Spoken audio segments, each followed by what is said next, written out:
भाद्रपद कृष्ण अष्टमी को श्री कृष्ण जन्माष्टमी कहते हैं क्योंकि यह दिन भगवान श्री कृष्ण का जन्म दिवस माना जाता है। इसी तिथि की घनघोर अंधेरी आधी रात को रोहिणी नक्षत्र में मथुरा के कारागार में वसुदेव की पत्नी देवकी के गर्भ से भगवान श्री कृष्ण ने जन्म लिया था। यह तिथि उसी शुभ गद्देदी की याद दिलाती है और सारे देश में बद्धी धूमधाम से मनाई जाती है। जन्माष्टमी के दिन भगवान श्री कृष्ण की जन्म संबंधी कथा भी सुनते सुनाते हैं, जो इस प्रकार है। द्वापर युग में भोजवंशी राजा उग्रसेन मथुरा में राज्य करता था। उसके आतताई पुत्र कंस ने उसे गद्दी से उतार दिया और स्वयं मथुरा का राजा बन बैठा। कंस की एक बहन देवकी थी, जिसका विवाह वसुदेव नामक यदुवंशी सरदार से हुआ था। उसकी ससुराल पहुंचाने जा रहा था। रास्ते में आकाशवाणी हुई, हे कंस, जिस देवकी को तू बड्डे प्रेम से ले जा रहा है, उसी में तेरा काल बसता है। इसी के गर्भ से उत्पन्न 8वां बालक तेरा वध करेगा। यह सुनकर कंस वसुदेव को मारने के लिए उद्यत हुआ। तब देवकी ने उससे विनयपूर्वक कहा, मेरे गर्भ से जो संतान होगी उसे मैं तुम्हारे सामने ला दूंगी। बहनों को मारने से क्या लाभ है? कंस ने देवकी की बात मान ली और मथुरा वापस चला आया। उसने वसुदेव और देवकी को कारागृह में डाल दिया। वसुदेव देवकी के एक एक करके 7 बच्चे हुए और सातों को जन्म लेते ही कंस ने मार डाला। अब 8वां बच्चा होने वाला था।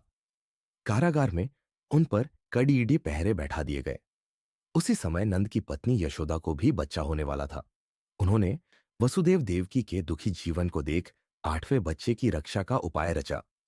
जिस समय वसुदेव देवकी को पुत्र पैदा हुआ, उसी समय संयोग से यशोदा के गर्भ से एक कन्या का जन्म हुआ, जो और कुछ नहीं सिर्फ माया थी। जिस कोठरी में देवकी वसुदेव कैद थे, उसमें अचानक प्रकाश हुआ और उनके सामने शंख, चक्र, गदा, पद्म धारण किए चतुर्भुज भगवान प्रकट हुए। दोनों भगवान के चरणों में गिर पड़े।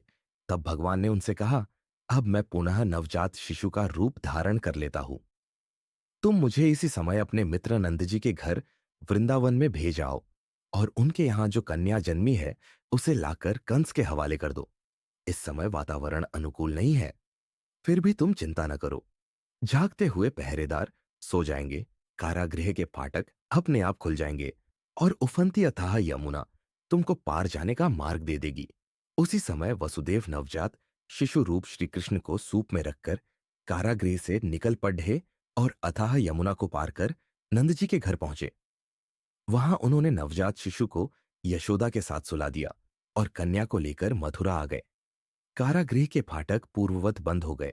अब कंस को सूचना मिली कि वसुदेव देवकी को बच्चा पैदा हुआ है। उसने बंदीगृह में जाकर देवकी के हाथ से नवजात कन्या को छीनकर पृथ्वी पर पटक देना चाहा, परंतु वह कन्या आकाश में उड़ेज गई और वहां से कहा, अरे मूर्ख, मुझे मारने से क्या होगा? तुझे मारने वाला तो वृंदावन में जा पहुंचा है। वह जल्द ही तुझे तेरे पापों का दंड देगा। यह है कृष्ण जन्म की कथा।